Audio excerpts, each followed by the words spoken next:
Ireland, mythical, magical, mystical. A Guide to Hidden Ireland. The Hidden Gems Series. By Christy Nicholas. Part 3 of 4. The Practical Facet, How Do I? When you plan a trip somewhere, there are all sorts of facets to your planning. Each facet requires your attention, and ignoring one could be potentially upsetting, inconvenient, or worse. This section should help with the practical aspects of planning and enjoying a trip to Ireland. Here are some of the things I shall cover. How do I plan a trip to Ireland? When do I go? How much will it cost? Where will I stay? How will I get around? What shall I visit? What if something goes wrong? Many dream about the magic of Ireland. However, many do not grab this dream. Why not?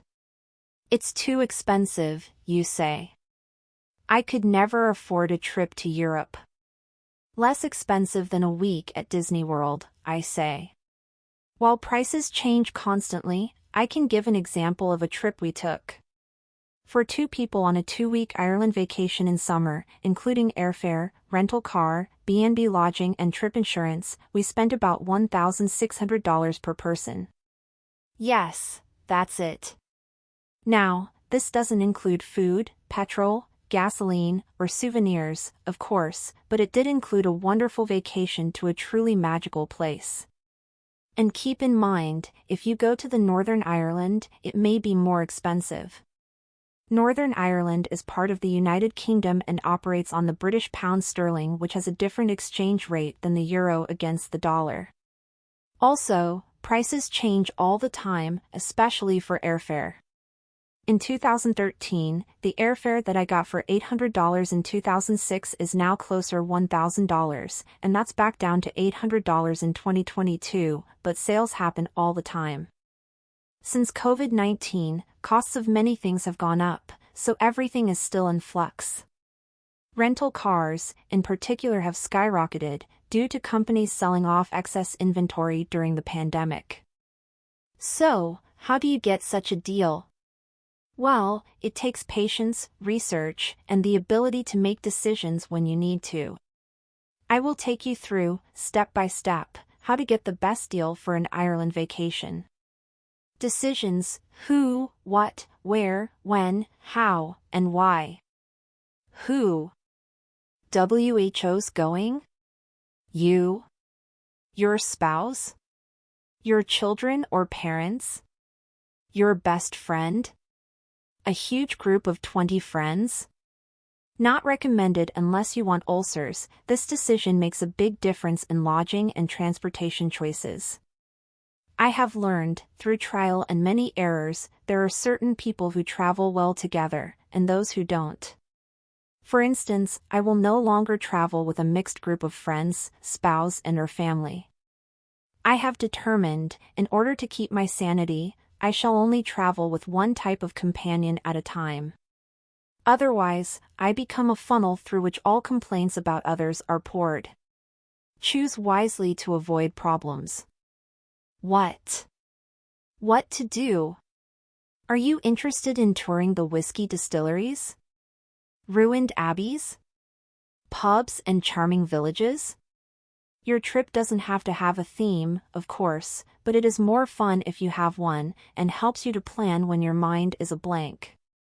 Perhaps you've seen a movie or read a book set in Dublin, and want to tour the area? Or you dance and want to learn step dancing or how to play the bodhrán. The imagination can take flight. Where to go, of course, depends on what you are doing. It also ties into when you want to go. It probably needs to be considered as a package deal, so to speak. Where includes the character of place, towns and villages, or bustling metropolis. Mountains or patchwork hills. Coastline or lakeside. While each city has its own character, they can be overwhelming at times, and aren't always the best places to stay, much less drive. A small village used as a base of exploration can be wonderful, and you get more chances to meet the locals.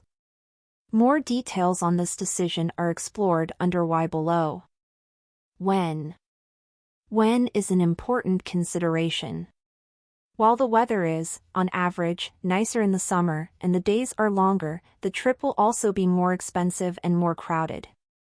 Alternatively, the winter is cheaper and you have things more to yourself, but the weather is harsher. Most traditional tourist attractions will be closed or some natural sites inaccessible in poor weather, and the days will be much shorter, an average of 5 hours of daylight in fair weather.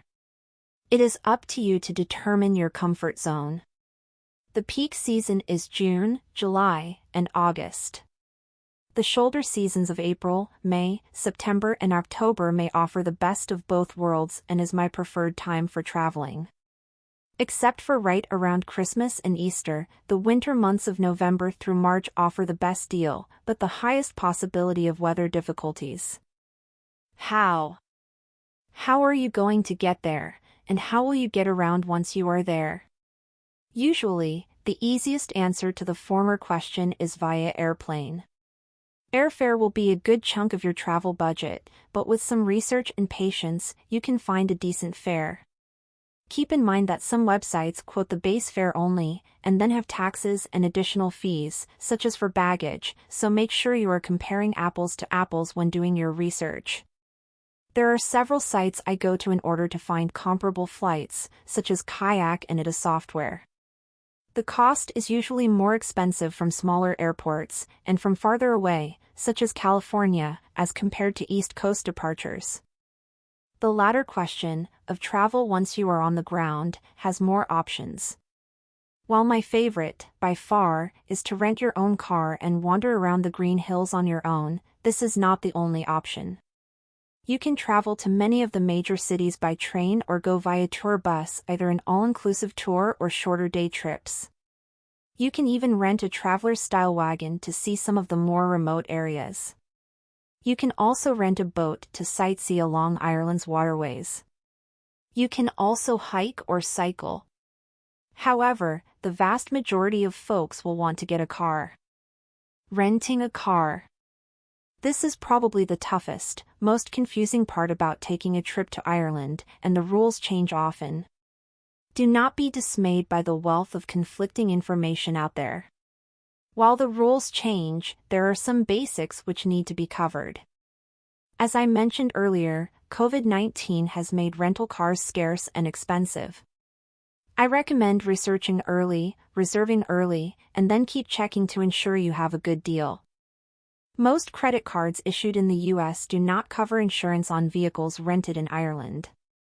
There are a few cards still left which may cover Ireland rentals, such as some World MasterCards, but you must check with your card, and even then, the clerk you speak to may not know the truth. Call and speak to your MasterCard representative, that's the insurance agent for MasterCard. Have them send you a letter saying you are definitively covered in the Republic of Ireland, or the rental agent may deny you have coverage. Another thing to consider, if renting in the UK, which includes Northern Ireland, and the collision damage waiver, CDW, is covered by your credit card, be aware most cards only cover value up to $50,000. If you do not have coverage on your credit card, you might be able to buy it as part of your trip insurance. Go check out Insure My Trip to see your options, and some will have the option of covering your rental car. Make sure it's valid in the Republic of Ireland, though, as the rules change for Northern Ireland. Otherwise, CDW insurance must be purchased from the car rental agency.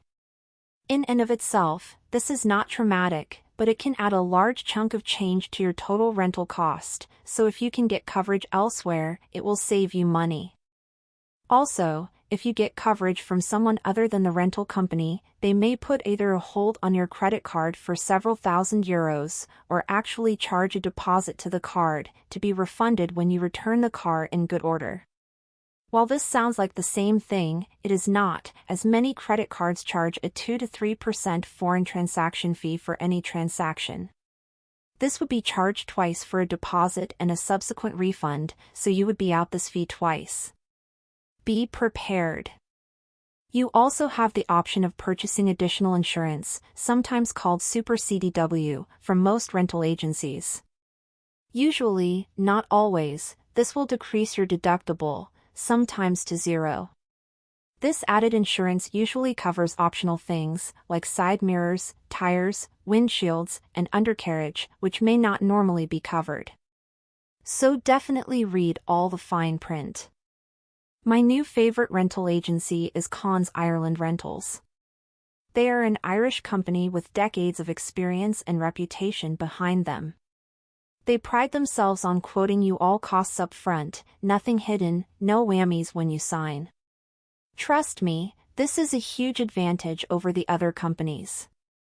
They can usually pick you up from the airport and drop you back when you return the car. Michelle at Ireland Yes has a great discussion thread in her forum about these issues. Why? You might also want to think about why you want to go. Do you want to touch the roots of your ancestors? Or experience an ancient culture? Have you always felt an unexplainable pull to Ireland? Or do you just want to get away from the screaming kids or make your coworkers jealous? There are many reasons why you may want to go to Ireland, pick several. Research, find out everything about everything, then throw half of it away. The internet is many things. Addicting, yes. Maddening, yes. But it is also incredibly helpful when doing research, especially about places far from your home. Airfare, lodging, car rental, and destinations like cities, beautiful beaches, yes, they exist in Ireland, and gloomy castles are all listed somewhere, you just have to find them. The best order of research I've found is as follows. Make up a crazy wish list, anything you and your traveling companions have any interest in seeing. Decide which items are your must-sees, those places you have your heart set on. Plot these must-sees out on a map of Ireland. See if you can construct a basic progression itinerary from those spots, incorporating the non-must-sees when you can. See if you can find airfare in and out of places logical for the itinerary. Research lodging along the way. Research ground transportation. The airfares available may define your itinerary somewhat, and the itinerary will help define the other items. Itinerary. There is a wealth of information about places, castles and manor houses, historical monuments, special interest workshops, battle sites, and other places of interest.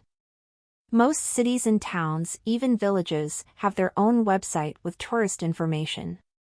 In addition, many travel agent websites have great information for the intrepid traveler. Even more, there are websites dedicated to those interested in travel, with wonderful forums for those odd questions. Some of my favorites are listed in the Maps and Resources section at the back of this book. Once you have done exhaustive research of the places you want to see, throw half of it out. Yes, that's right, you will likely end up with a list of 17 things to see in each location, but you will only have time for a third of them, so pick your favorites. Also, do yourself a favor by leaving room in your itinerary for free time, wandering around and getting lost, people watching at a cafe, or just having a pint with the locals. These are usually the most memorable parts of your trip, so leave time for them. You don't want to end up with an itinerary where you are rushing through things so fast you don't see them. Michelle at Ireland Yes calls this the green blur tour. While some people prefer a fast-paced vacation, it does sometimes pay off to stop and enjoy what you are seeing, rather than just marking off things you've seen on a checklist. Blarney Castle? Check. The Cliffs of Moher? Check. If you've got the places listed you want to see, look for a pattern. Are they all close to a couple central locations? If so, pick several places and use them as bases of exploration around that region. Or can they be strung together in a circle over a larger region? If so, spend a couple nights in each place, moving around that circular route. Plan wisely and try to avoid crisscrossing or backtracking. Check driving times between places with via Michelin or Google Maps. Then add about 25% to those driving times, as mapping programs don't take into account Irish roads. They twist and turn, which keeps speeds down lower than the speed limit. They have hills and valleys, sheep, tractors, and occasionally cows, or even roadworks. You don't want of the time driving, trust me. It gets very tiring, especially as you will likely be driving a manual transmission, which are the majority rental cars available. Automatics are available at a higher cost, often double. I try to keep my days to 3 hours of driving at the most, and even this broken up with sights along the way. I find the most reliable way to figure a distance is the miles at 35 miles per hour on average. Then add some time for stopping for lunch, photo opportunities, bathroom breaks, and exploring the side street where you saw a cute cottage. Does that sign say? Let's see where it goes. If you enlist in a travel agent to help you design an itinerary, be sure to ask about the agent's personal experience in Ireland. It's quite common for agents to sell custom itineraries but never having visited Ireland themselves and have to real experience on the roads. Be sure to work with a professional who specializes in Irish travel and has hands-on experience and knowledge as a local would. Éire fare. This is usually the biggest chunk of your travel budget, depending on where you are traveling from. There is a definite season to vacationing in Ireland, summer. While many people do go on the peak months of July and August, there is indeed a reason why summer is the best. The days are longer to see sights, warmer weather, less rain and wind, and everything is open. This also means the airfare is the most expensive, as well as hotels. Smaller lodging, like B&Bs and guesthouses, have much the same rates year-round. The shoulder months of April, May, September, and October are becoming more popular, as the weather is still usually decent, and the days aren't incredibly short yet. However, this also means the airfares are creeping up as these become more popular times to travel. I have traveled to Southern Ireland in April, and it was beautiful and inexpensive. Please note some places won't be open in the shoulder and off seasons, many B&Bs, some restaurants, and most attractions may close after October and remain closed until around March. If you are in doubt, check first to see if your must-see sites are open before making definitive plans. When I've decided on what I want to see and where I want to stay, I look for the nearest airports, then start researching my flights.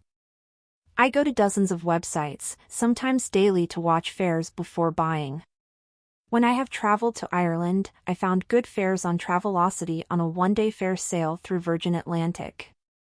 When I planned my last trip, the tickets were non-stop from Miami to London for just $488 including taxes, in June. They were gone within 24 hours, so if I hadn't jumped on them, I would be stuck with the lowest I could find later, $800 per ticket. Do your research. There are deals out there. Also consider flying into one city and out of another.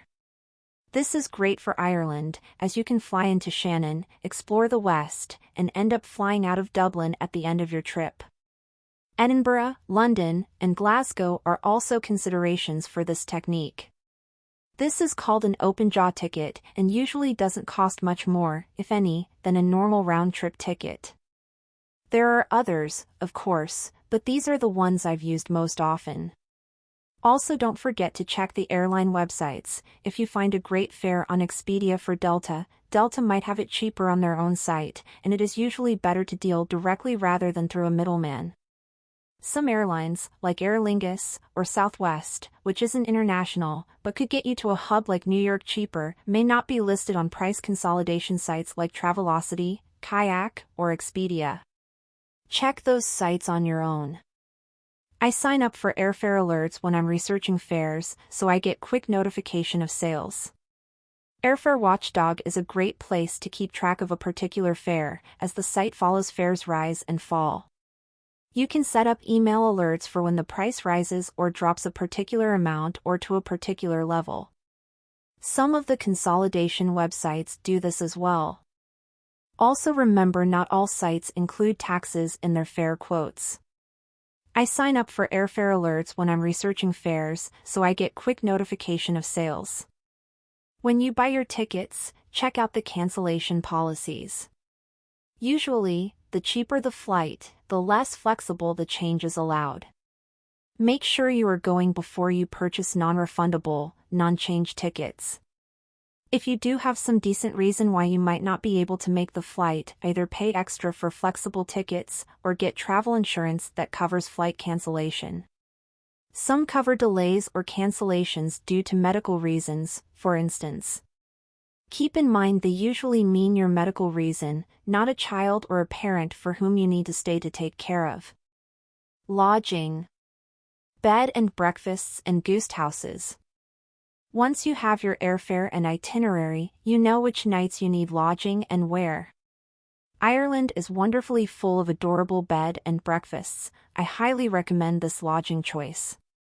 The B&Bs in the US tend to be more upscale and expensive than those in Ireland, so don't go by their example. Most B&Bs I've ever been in have been comfortable, clean, cozy, and a delight to stay. They run around €50 per person sharing per night, PPPN or PPS, and include a huge breakfast. You will pay higher for city B&Bs. Where B&Bs are generally family homes, larger guest houses are purpose-built B&Bs and can have a slightly higher cost.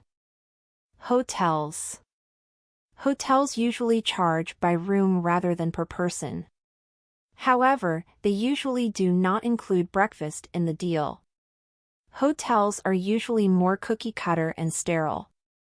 A Hilton is the same in San Francisco as it is in New York, London, and Japan, and they lack the authenticity of a family-run B&B. In my opinion, they are a place to stay based on convenience rather than a place to enjoy.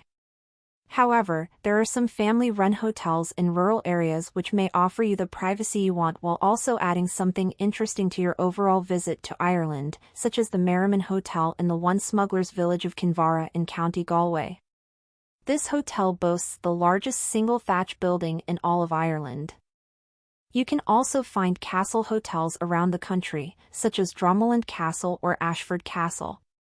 Prices in these types of lodgings are generally more expensive but would certainly add something special to your trip, especially if you're traveling to Ireland for a special event, like an anniversary or honeymoon. Hostels. Then you can try the other options, such as hostels, both regular hostels and youth hostels, camping, caravanning, RV, canal boats, colleges offering dormitory rooms for the summer, etc. There is no end of unusual places to stay. Glenstal Abbey in company. Limerick takes guests as a spiritual stay, or the Glendalough Hermitage in company. Wicklow. Get creative. Self-catering. Self-catering houses are also an option, especially if you have a large group or prefer the privacy of a home-from-home type of lodging. The biggest downfall is many require a 7-day minimum stay, usually from Saturday to Saturday. Some are willing to do short breaks, though, so always check. Riverboat. As noted earlier, you can see Ireland by riverboat. These are rented on a weekly or weekend basis through companies like Emerald. These boats have sleeping and some cooking facilities on board. Some companies even rent old-fashioned barges which are fully self-contained. Once you have decided where you want to stay, make a reservation. Make sure to check the cancellation policies. Most require as 24 to 48-hour cancellation, self-catering and specialty lodging a week or even a month. If you've paid for your lodging in advance, the time you cancel will dictate how much of your money you get back. Email is usually an option for communication these days, and I prefer this method as it leaves a paper trail, and I make sure to bring a copy with me. Not everyone in Ireland is web-savvy, even if they have a website, so be patient. Some may require a phone call, most will require a credit card numbers to secure bookings, even if it's not charged. This protects the lodging against no-shows. Don't forget the time difference. Ireland is ahead of Eastern Standard Time by 5 hours, and by 8 hours from Pacific Standard Time, noon in New York and 9 a.m. in San Francisco is 5 p.m. in Ireland. If you're organizing your trip in the evening after work, remember the folks in Ireland could be asleep. Also, when booking your lodging, not all places in Ireland are going to take credit cards. Those which do may not American Express. None of them take Discover. Those which take credit cards will take MasterCard and Visa. Some are cash only, even if they take a card number for the reservation. Be prepared to pay cash on departure. If a lodging is going to take a deposit or take the full amount on booking, remember you will see a foreign transaction fee on your statement. Again, check the lodging's cancellation policy if you expect a refund on cancellation. Another thing to keep in mind is chip and PIN credit cards. Not all US cards have this security option, as it's different from swipe technology, and some Irish sources require it. Do some research to ensure you have a card that will be accepted in Ireland. Ground transportation. So, you know when, where, and why you are going. How are you getting around? Well, my recommendation for Ireland is definitely for renting a car, as discussed earlier. Exceptions would be if you are under or over the age limit for rentals, or if you are staying in a major city, like Dublin or Belfast the entire time, see below. In the countryside, though, while it is possible to use bus and train to get around, and certainly many people do, you won't find this an easy option. Irish rail travels between cities and major towns, but a vast part of the country has no rail travel at all. Getting to the little villages and remote attractions can be difficult to impossible and very time-consuming.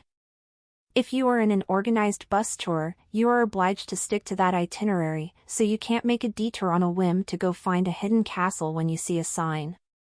You can't stay longer at one spot unless you want to get left behind. There is no flexibility. If you travel by public bus, you do have some flexibility in your itinerary, but you are also reliant on the bus schedule, which is often inconsistent for arrival and departure times. Now, I know it is scary to think about driving on the wrong side of the road. It's not really that difficult. It gets worse. Automatic transmission cars are more expensive to rent, and the manual transmission cars make you shift with your left hand, since the driver is on the right of the car. Confused yet? I remember many times trying to grab the stick with my right hand, only to bang it on the door.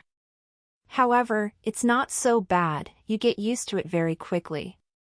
The mind has an incredible ability to mirror and allow you to perform the same tasks, as if mirroring the motions to what you're used to. It helps to have a designated navigator, as the signage in Ireland is a little different from what you may be used to. Signs tell you name of the next town, in England and Irish, as well as the route number and the distance to other towns on that route.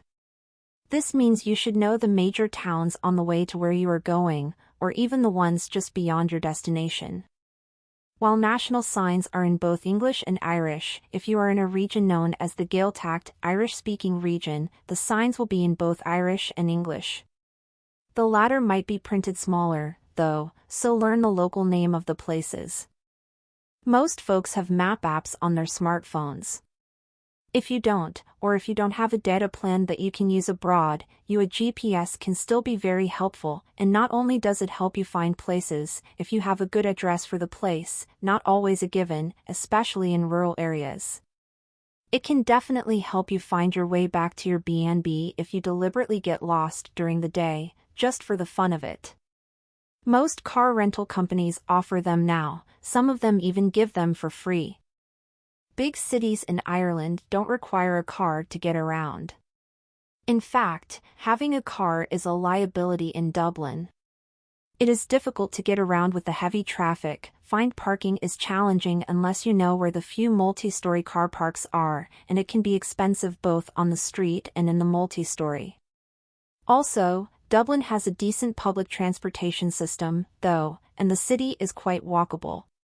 Smaller towns and villages are often very walkable as well, and parking for the afternoon and exploring the town by foot is usually the best option. For the bigger cities like Dublin or Belfast, turn in the car before getting there, or wait to rent it until you leave. Gas, petrol, is very expensive in Ireland. At the time of this publication, the cost is running around $5 a gallon. The good news is their engines run much more efficiently, and you can usually get around 45 miles per gallon from economy-size cars. Larger cars get slightly lower miles per gallon. However, filling up a tank can still run you $100 or more, so budget accordingly. Remember the itinerary you made with estimated driving times? Use the mileage from that, and double it. Yes, double it. You will be going to places, taking day trips, going out for dinner, stopping at brown sign sites, all sorts of side trips. I would advise against renting from a place you've never heard of. Cars can be very expensive, and it is difficult to fight a fraudulent damage claim from overseas. I recommend Conn's Ireland Rentals. They are an Irish company who have been in business for a long time, are partnered with Hertz, and they offer many options. See more on the details of renting a car and the problems thereof above in the Renting a Car section. Other considerations. Okay, you've done your research, gotten your tickets, your reservations for lodging, and your car rental. Ready to go? Not yet. Trip insurance. You break your leg the week before the trip. Ruined. All your money lost. Not so, Grasshopper, if you bought the proper trip insurance. Go to Insure My Trip and compare the benefits of different packages. Find out if your own health insurance will cover you on foreign soil. Find out if you need medical evacuation before you travel. Ireland does not require you to get special vaccinations. Get trip cancellation insurance in case of medical emergency, lost luggage, the above-mentioned car insurance, etc. Compare the benefits between what you already pay for and what you need to travel and find a travel plan which fits right for your needs. For a small investment, you get a great deal of peace of mind. Passports and visas. This should be taken care of before you even get the tickets, but everyone procrastinates. My husband ended up getting his passport the morning we flew out. We were very nervous, to say the least. Normal processing times for a new passport is 6 weeks, but please give it plenty of leeway, especially if you've already bought non-refundable tickets. This can increase to about 12 weeks without notice. U.S. citizens don't need visas for short visits to Ireland, including Northern Ireland, which is part of the UK, but if you are going somewhere else or staying longer, do read up on the requirements long before your flight and make sure all paperwork is in order. Money. Ireland is on the euro system of currency. If you plan on traveling in Northern Ireland, remember that part of the country is governed by the UK and the currency is pound sterling. Cash. I recommend going to your bank and getting a couple $100 worth of euro as travel money for the day you land. You can get more during your stay from the ATM and/or use your credit card for purchases. You can also get some pre-trip euros online through companies like AAA or Thomas Cook or order it from your bank. Traveler's checks and debit cards. Never travel with large amounts of cash. Traveler's checks were an option for many years, but now, you'd be hard-pressed to find any place that accept or exchange them. Just don't. ATMs in Ireland. You can get prepaid one-time debit cards that aren't tied to a bank account if you are worried about a thief cleaning out your savings. Be sure your bank is part of the link system to access your account in Ireland. Also, you may not be given a choice between linked accounts. Your ATM card will only have access to your primary account from Ireland, which is often your checking account. You may wish to save hassle while in Ireland by opening a dedicated travel account and getting a new ATM card for that account, and make sure any and all travel funds you wish to access are in that account. Also, keep in mind that many smaller towns and villages might not have an ATM. You may have to travel to a larger town nearby to get cash. I've also noticed some ATMs, often the only one in town, are inside stores, so if the store is closed, so is access to cash. Plan accordingly. Credit cards. Be sure to contact your bank prior to travel to let them know to expect charges made in Ireland during your travel dates. This will, hopefully, save you the hassle of having your card put on hold, or worse, cancelled, mid-trip and leaving you without your card. Sometimes their fraud department will still put a hold on, but a phone call can often clear this up. If you don't have a credit card, or your interest rate is too high, shop around for a card with a good rate. Many, Capital One is one of the few which don't, add on an extra 2% for any foreign transaction, in addition to the 1% Visa/MC charges. You don't want to carry too much cash with you, but some BNBs, while preferring cash even if they take credit cards, require prepayment which is only taken on credit card, especially if you're calling or emailing from outside of Ireland for the booking. You can also set up a prepaid debit card that is based on euros or pounds sterling before the trip, and use it throughout the trip, including getting cash from the ATM. I've heard of some issues with American credit cards and PINs in the UK and Ireland, and this would avoid those problems.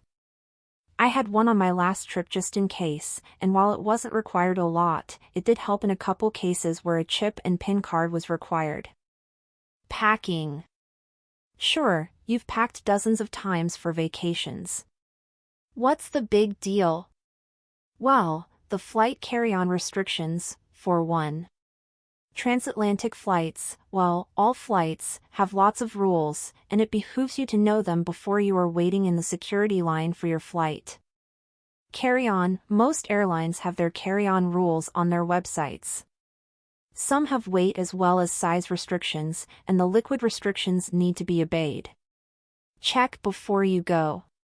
Right now, any carry-on liquids must be in containers no larger than 3 ounces or 100 milliliters, and they must all fit comfortably in a quart-sized clear Ziploc bag. Liquids include gels and semi-solid things like jellies and sometimes cheese, so be careful. When in doubt, check it in your luggage or leave it at home. Jackets and medical equipment, like CPAP machines, are not counted towards your carry-on limits. I've taken heavy things from my carry-on and put it in my purse, which is rarely weighed. You can also stuff the pockets of the jacket. I packed some of my heavy electronic stuff, like chargers and batteries, into my CPAP machine case. Prescription medicines must be labeled in the traveler's name. Baby formula may need to be tested at the gate. You will be asked to dispose of things like uneaten food, and open bottles and cans of water or colas. There are several examples like this, so check them out on the airline's website, or better yet, the Transport Security Administration, TSA, website. This list will also help you to know what you can bring on board to entertain yourself or your kids, such as electronic games, music players, laptops, tablets, etc. And there are new rules for smartphones. And the site will provide you with information on things like knitting needles, crochet hooks, scissors, etc. Checked luggage. Many airlines charge hefty fees for overweight luggage and limit the number of pieces each person can check. Also, any locks on checked luggage can be cut off by airport security if they need to inspect. TSA-approved locks are available in most travel sections in department stores and travel shops. Airport security has a master key for these locks if they need to access your luggage for any reason. I usually use cable ties to secure my luggage. However, any cable ties or non-TSA locks will not be replaced by airline security once they've inspected your luggage. Don't put valuables or medicines in your checked luggage. I cannot emphasize this enough, yet people do it every day. Cameras, laptops, anything fragile, anything essential, must go in your carry-on.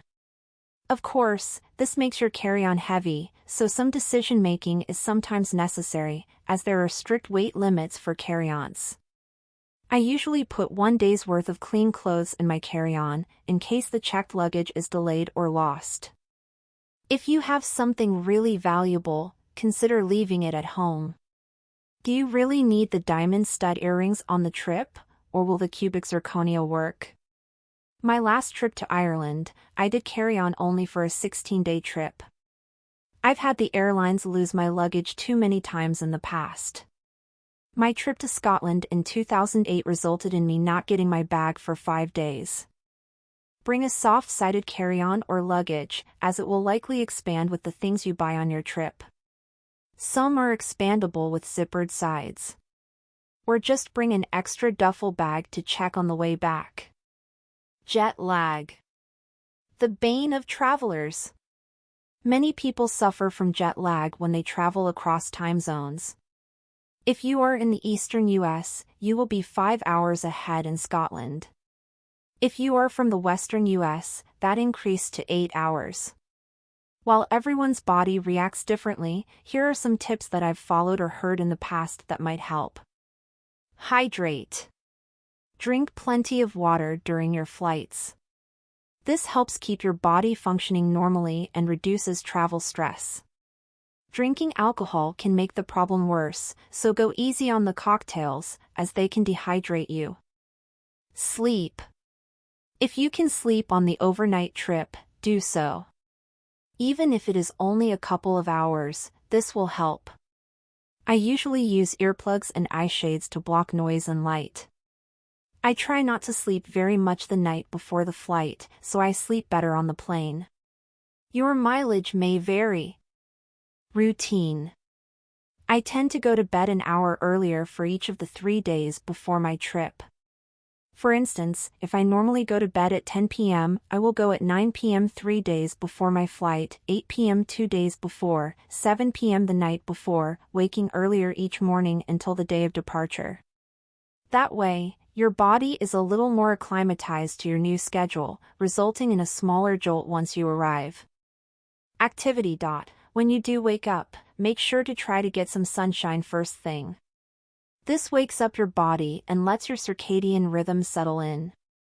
The day I arrive, I usually make sure to do things all day, and try to avoid napping. Occasionally I give in, but make sure it's only an hour or 2. I don't plan anything heavy, like a 2-hour drive or climbing a mountain. Light activity, some sightseeing, walking around the town. Then I usually crash around 9 p.m. and sleep like the dead. The next morning, I'm bright-eyed and bushy-tailed, ready to tackle the world. Getting into your normal sleep pattern right away helps. Wake at your normal time and go to bed at your normal time. Even on arrival day. Sugar levels. Invariably, my husband has a sugar crash halfway through the second day of the trip. We keep regular meal times and top up with power bars to counter any problems. Your body goes through a lot of stress through travel, especially if you are older or have muscular/metabolic issues, such as diabetes or fibromyalgia.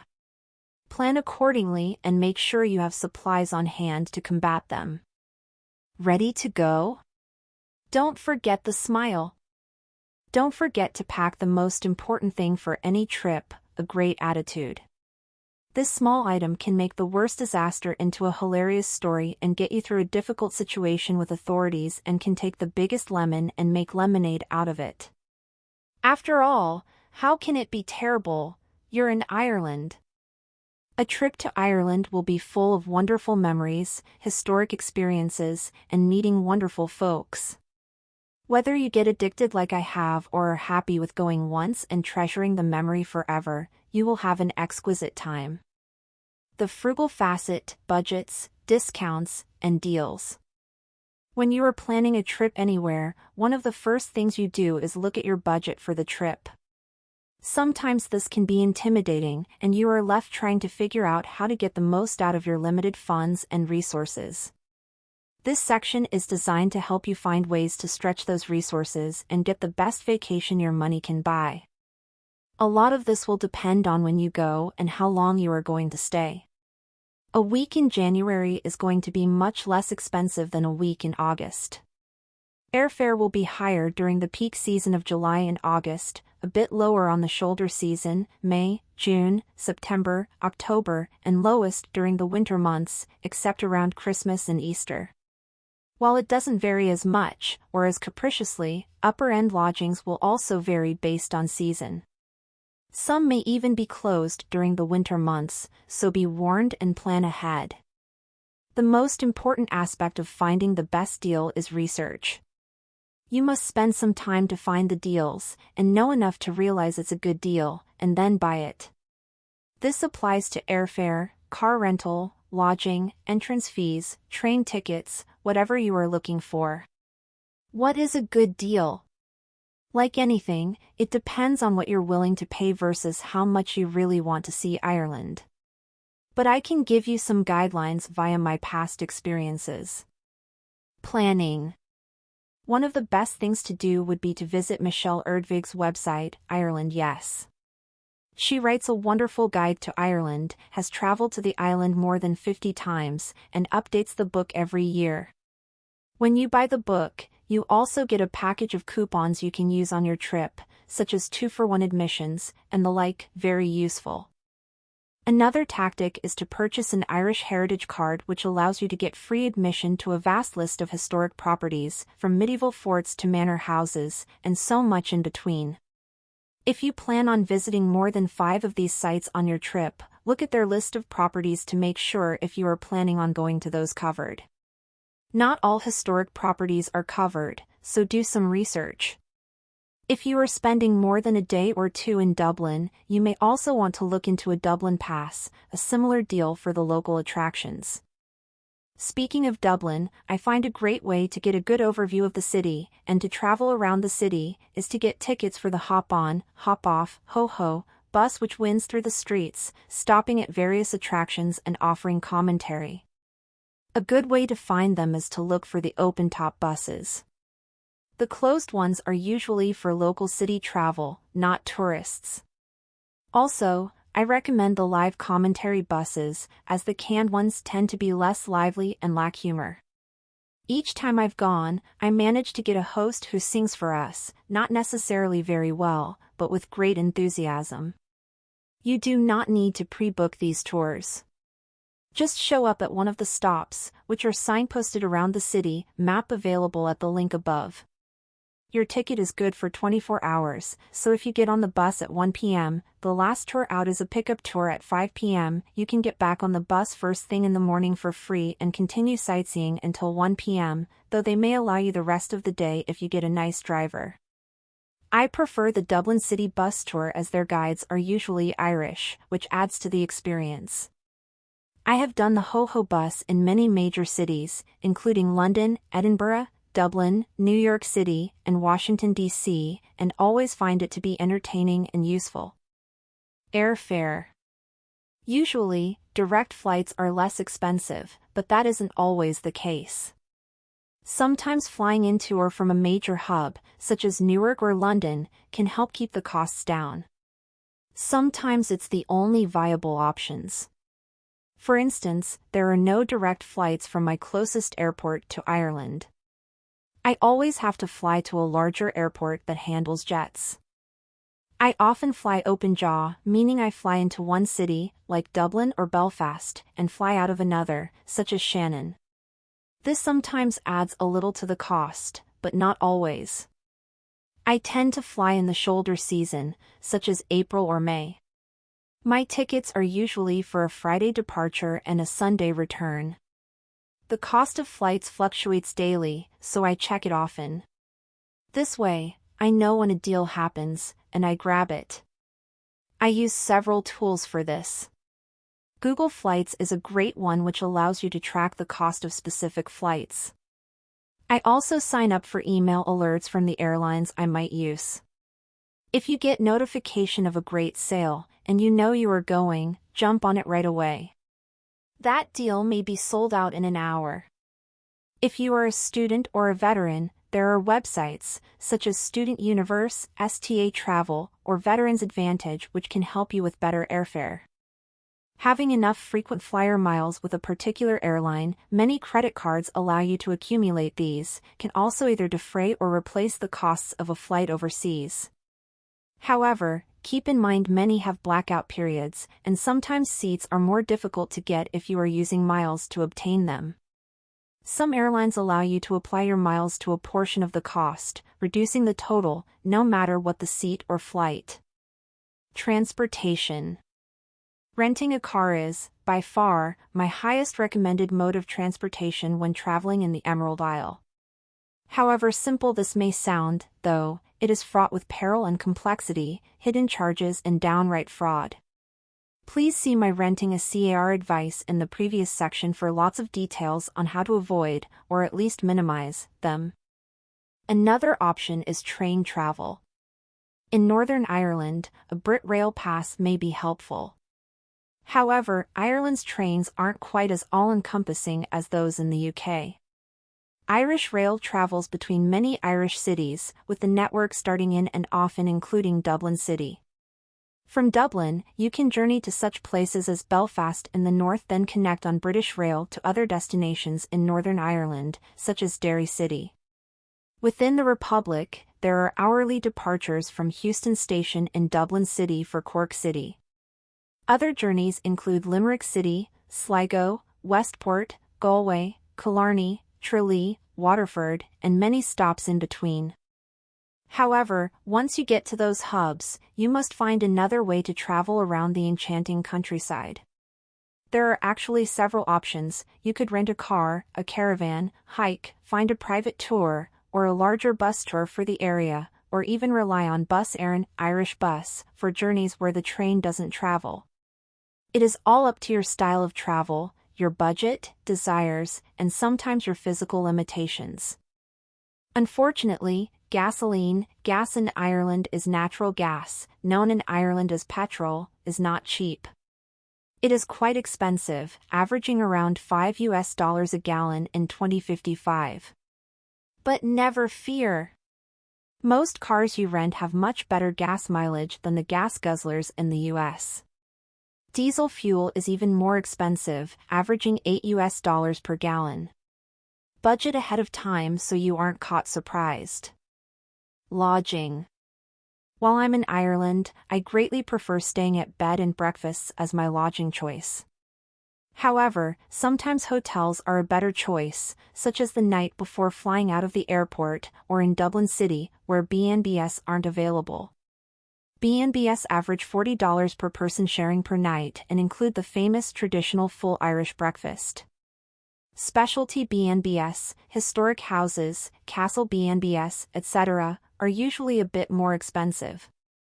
I prefer B&Bs but occasionally splurge for a charming, historically significant place, or the odd thatched cottage. Keep in mind this is PPPN, and therefore, twice as much for two people in the one room. Single rooms are slightly higher, averaging $45 per night. Some B&Bs have family rooms at a discounted rate per person, perhaps $35 PPPN. Again, it depends on your personal level of comfort and sharing with your traveling companions. Airbnb is, of course, increasing in popularity all over the world. The upside is you usually pay less than in a traditional B&B. The downside is that they won't necessarily be rated by the strict B&B inspection agency. Hotels are sometimes more economical as they charge per room, but usually don't include the full Irish breakfast B&Bs include in their price. However, most hotels have a restaurant where breakfast is offered, including a light or continental breakfast, toast, coffee/tea, yogurt, or fruit, or the full breakfast or a made-to-order breakfast. If you really want to splurge, you can always spend some time in a castle. Yes, you can find smaller castle accommodations than the five-star hotels. They are few but include some B&B lodging and self-catering, and sometimes a hostel. What's the cheapest lodging while traveling in Ireland? Camping out, of course. It's not my cup of tea, but plenty of people do it, especially if they've a bike or are out hiking the countryside. You could also go for hostels for a great discounted stay. Youth hostels are no longer separate from other hostels, today's difference being average hostels and specialty hostels. Typical hostels are purpose-built lodging with shared dorms with shared bathrooms. Hostel World is a popular site for booking around Ireland. For specialty hostel lodging, try Unique Irish Hostels. Another option, particularly good if you've a large group, is a self-catering house. These are usually standalone houses or cottages, with a varying amount of space, for rent in usually week-long periods, most often from Saturday to Saturday. Sometimes, usually off high season, you can get short breaks of 2 to 3 days instead. We rented a cottage on the side of a mountain in North Cork one time, and it was a lovely place. It had been a 19th century farmhouse, refitted for rental. The outside was stone, the inside all wooden floors and open staircase, with a wood stove and fireplace for heat. The tiny, winding, one-lane sheep track up the mountain to it was charming. As were the cows we always got stuck behind on the way back to town. But these are part of the attractions to rural Ireland, and I treasure the experience. There are several places to find self-catering lodges, but I recommend going through a well-known agent, such as Rent a Cottage, VRBO, or Imagine Ireland. Food. Food can be an expensive part of your trip, or a very cheap one, depending on your planning and habits. Staying at a B&B can be a big part of this. The enormous breakfast your hosts will provide you will keep you fueled into the afternoon or early evening, if you let it. We often do this, and then grab a meal late in the day for about €10 per person. Then we may have a light supper at another pub or have takeaway. Sometimes, if we are out hiking or exploring, we just grab snack foods at the local grocery store to bring with us instead of stopping for lunch. Irish bread, cheese and smoked salmon are delicious local options and are great in sandwiches made on the go. We have often gotten hungry mid-afternoon, only to find that many full-service restaurants are closed at that time.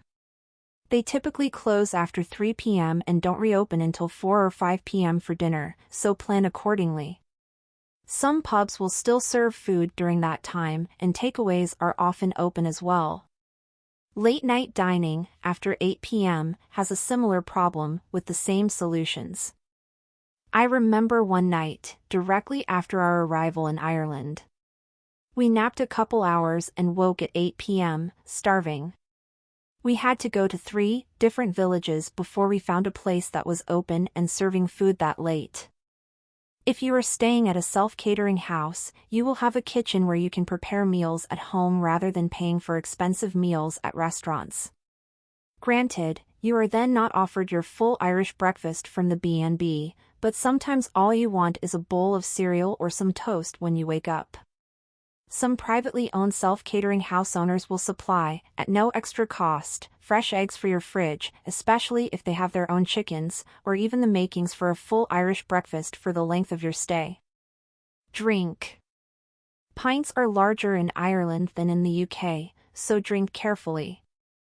And a half pint of beer or cider is about the same price as the same amount of soda, so enjoy your drink. Don't dare drink and drive, though. The penalties for such are high, and those roads are scary enough while you are sober. While you won't get points on your home driver's license, you may get arrested and the car impounded, which results in many costs. Things to do. In addition to the many places already discussed above, numerous galleries and museums in Ireland are free of charge, a great way to spend a day, especially if the weather isn't great. On finer days, many parks and gardens are free as well. You often can find local festivals and fairs to shop in, listen to music, sample food, and have a grand time with little to no cost. Of course, the landscapes are free to view, as are many historical landmarks. Children. Sometimes it is very difficult to plan trips when you have children. Whether they are young children or rebellious teenagers, finding places which have enough to keep them interested and engaged can be a challenge. There is an excellent resource I discovered through the folks of Irish Fireside, called Ireland with Kids. Wi-Fi. Most hotels and many B&Bs have now started offering free Wi-Fi, though it is not always good Wi-Fi, and some turn it off during the night hours. Many cafes have it, though, as will any McDonald's, not that I recommend going to McDonald's when in Ireland when you have so many other great options. Libraries will also have access. And, increasingly, entire towns such as Sligo, Westport, or Knock have Wi-Fi throughout. Remember earlier when I said a trip to Ireland was less expensive than a trip to Disney? Our last trip to Ireland, which was 18 days in late May, was about $2,500 per person for airfare, rental car, trip insurance, B&Bs, and food. You can spend more than this on a week in New York City, or at Disney. And there are all sorts of ways you can trim your budget even more on your trip. The hidden facet, undiscovered places. One of the joys of traveling anywhere is finding the hidden gems, those places which are privately wonderful and probably not on the average tourist's radar. They are not likely to be in the Rick Steves guidebooks, or in the Fodor's guides.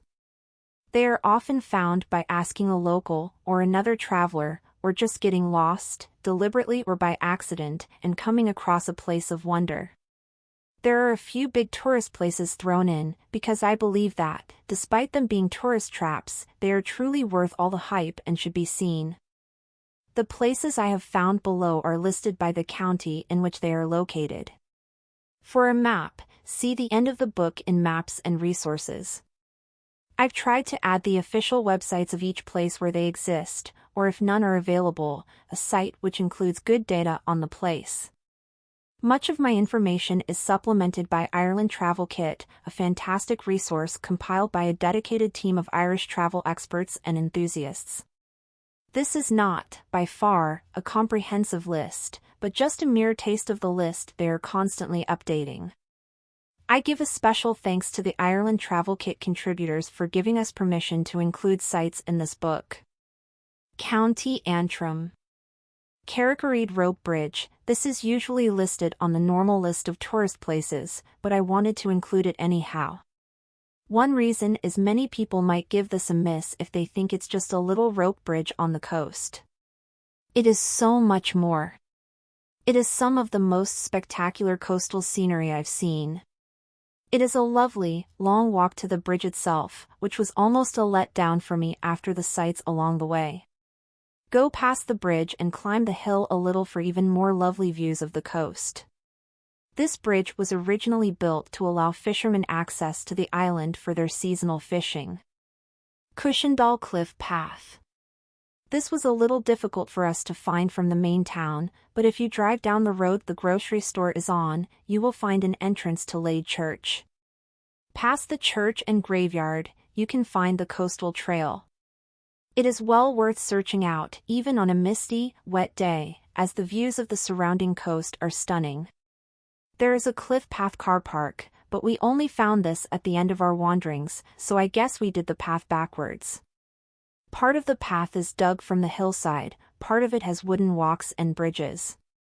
You can see up and down the coast, and across the ocean to Rathlin Island, or perhaps even Scotland on a clear day. Do be warned. It can be a bit treacherous in wet weather, so bring good walking shoes. Dark Hedges. Not far from Armoy, this is the entrance to an old manor house, which has now been renovated into a resort, Grachiel Golf Club.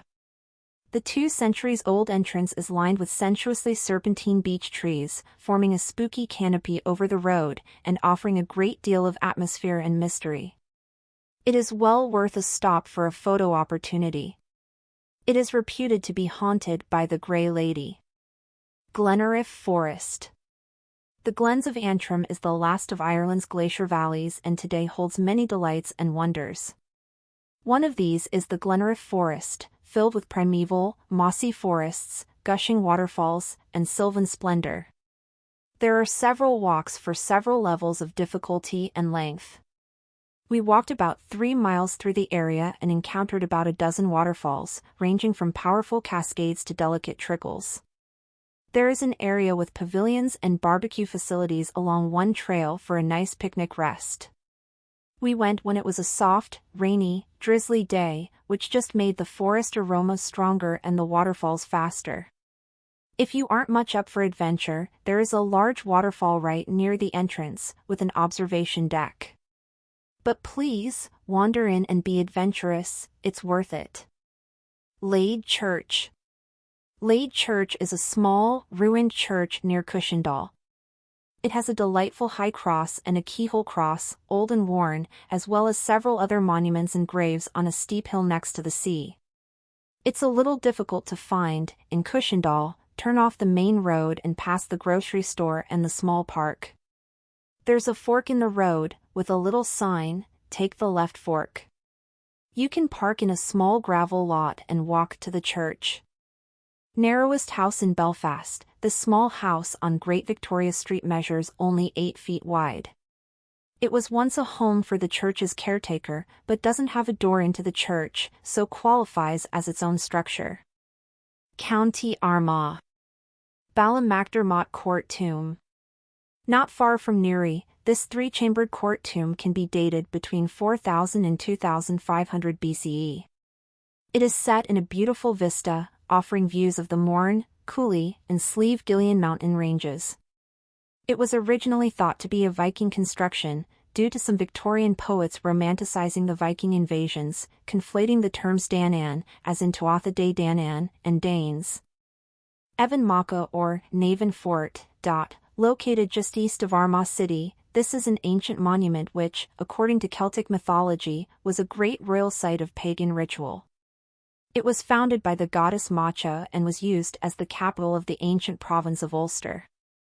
Evan Macha loosely translates to Macha's twins and derives its name from the legend that she was the wife of a wealthy cattle owner who boasted she could run faster than the king's horses. Hearing this, the king put Macha to the test. Despite being heavily pregnant, she raced the horses and won, then delivered twins on the finish line.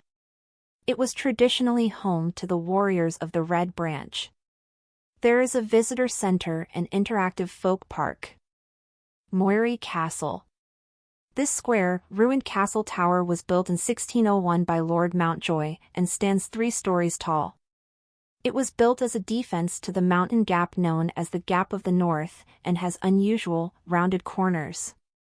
There are no stairs inside, so you cannot climb up, but it is situated on a hill so you can enjoy views of the surrounding countryside. County Carlow. Adelaide Memorial Church, miniature Salisbury Cathedral. This church in the village of Mythical was built in 1913 by John Dugwood to be a miniature copy of the Salisbury Cathedral in Wiltshire, England.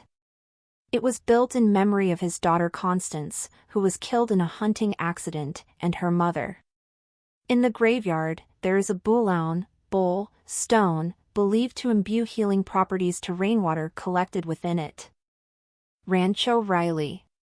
This unlikely named place east of Carlow is a petting farm and children's activity center, a great place to stop and let the kids run off some of their energy after being in the car too long, going from sacred spot to sacred spot. County Cavan. Giant's Leap in the Cavan Buin. The Cavan Buin is similar to the County Clare Buin, with a limestone landscape and odd rock formations.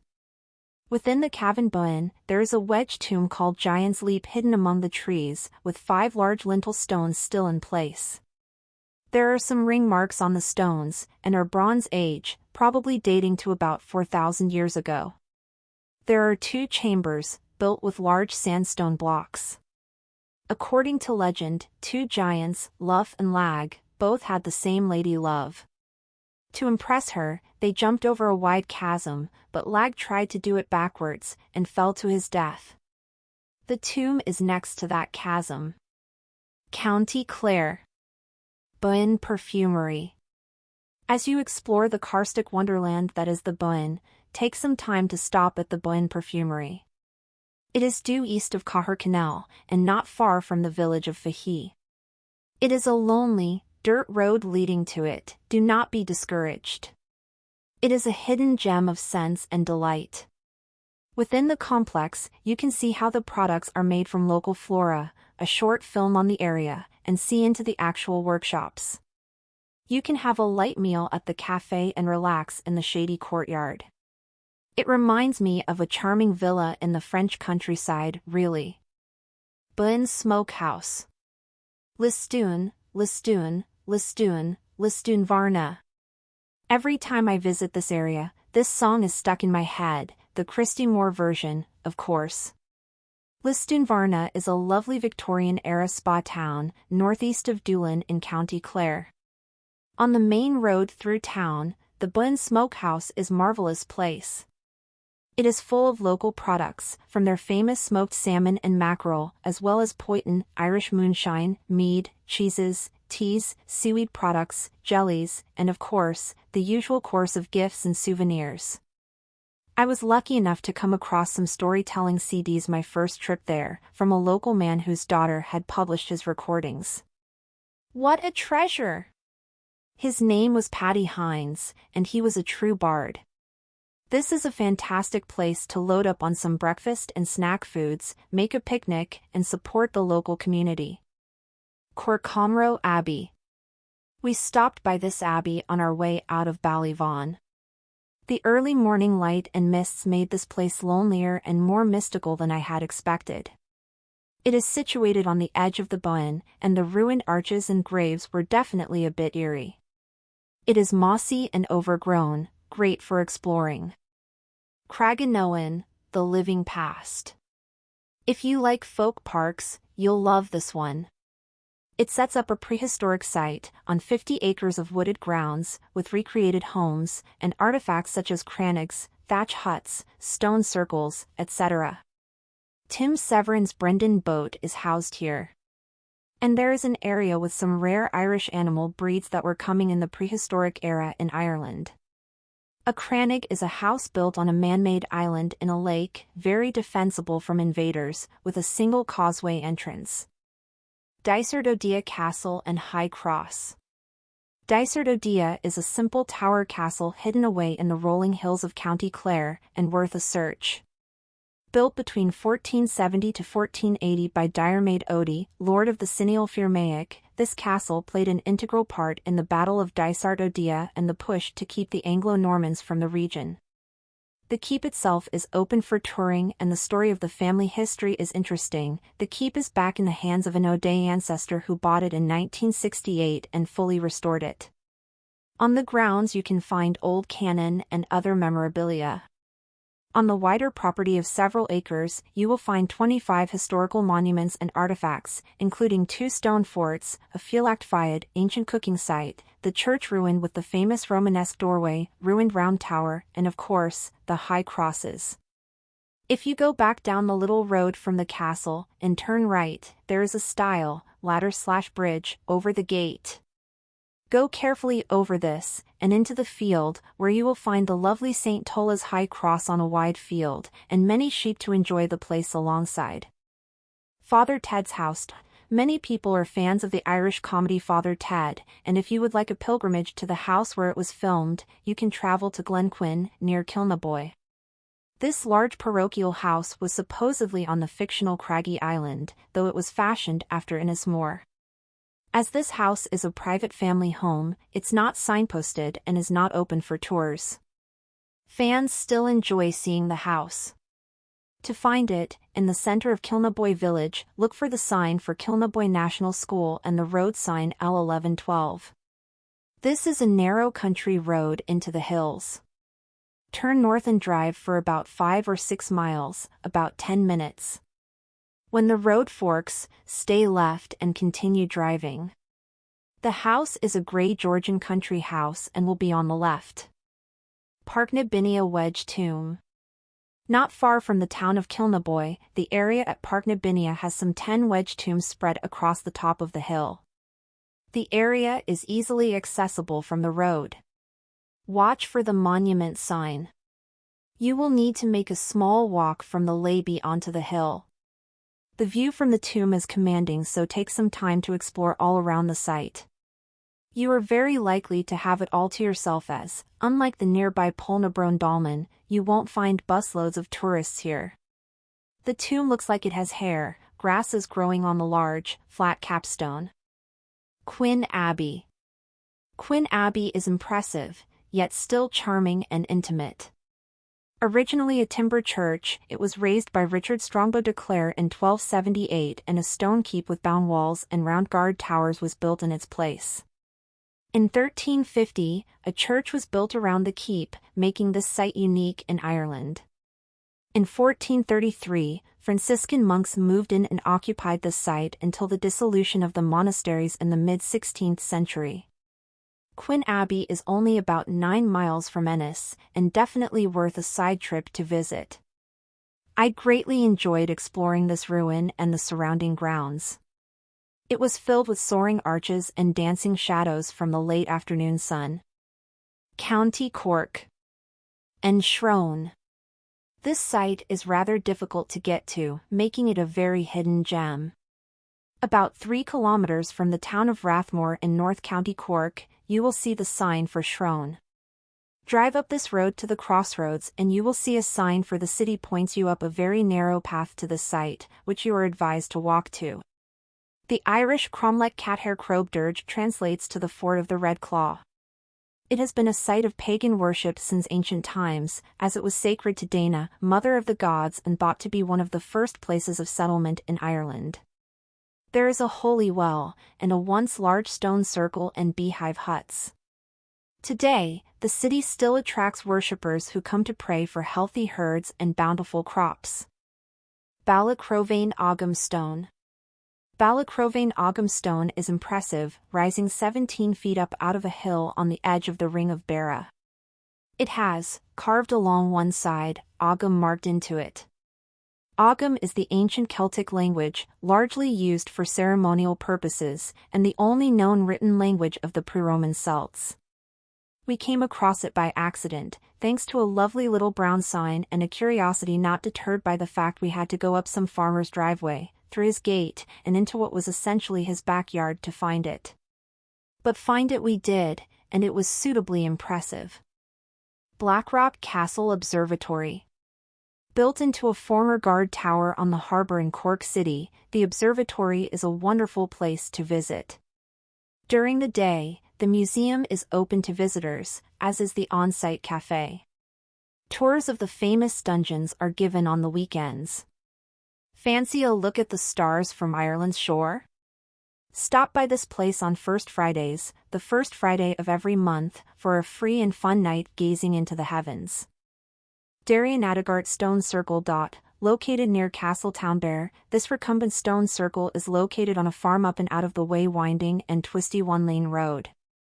There is a small parking area nearby, and a lovely vista of mountains in the distance. Drombeg Stone Circle. Also known as the Druid's Altar, this is a large stone circle in excellent shape, built a couple kilometers east of Glandor. It has some cut marks and is oriented for the winter solstice. There is a fialacht fiad, or cooking pit, that may have been in use as late as the 600s. Come early or late in the day to avoid crowds, and don't miss the small hut near the cooking pit. Éire. This is a lovely, charming town along the Ring of Éire which shines with brightly colored houses and an old-world, frozen-in-time feel. The town is the result of workers living in the region when copper mining was an active industry. Today, this is a thriving community with lively pubs with traditional music and dancing, and friendly folk to have a pint with. Great hikes and walks in the surrounding hills and mountains will take you into the mining areas. There is a tiny church called St. Kentigern Church overlooking the bay. And don't miss Balacrovain Agam Stone, the tallest in Ireland, recorded at 17.5 feet high. It bears the inscription Maki Dixetas Avi Turanias, which translates as Mac Dyke Ui Turain, or son of Dyke, the descendant of Turain. Neither of these two people is known in Irish history. Gugain Barra. Guagan Barra, meaning Finbar's Hollow, is Ireland's first forest park in the heart of South County Cork and surrounded by the Sheehy Mountains, and is a lovely photo spot and a great place for walking trails and a small waterfall. On Holy Island, a small island in the middle of the lake, you will find a small Romanesque-style chapel beside the 6th-century monastic settlement which still retains the original priest's cells. There is a narrow bridge onto Holy Island. At the gate, you'll find St. Finbar's holy well dedicated to the founder of Cork City. There is also a graveyard containing some local legends, Taylor and Ansi aka Timothy and Anastasia Buckley. He was a scenic and conversationalist. His biography was banned due to a bit of raciness. Ring of Éire. While this is a rather large place to be considered hidden, it is often overlooked in the shadow of the Dingle and Iverack peninsulas.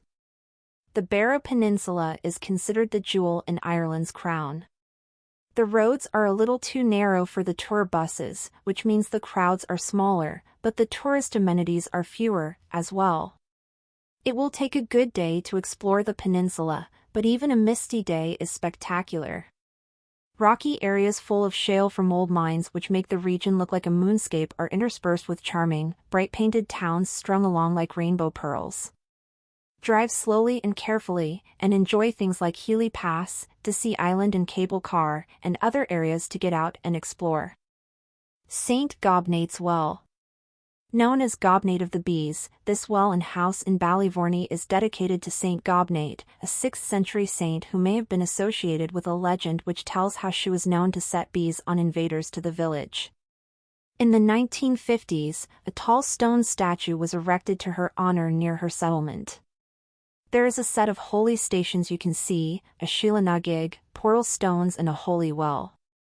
Driving west on the N22, turn left just after the Abbey Hotel and follow the signs for the church and graveyard. Please continue to part 4 to continue listening to this audiobook.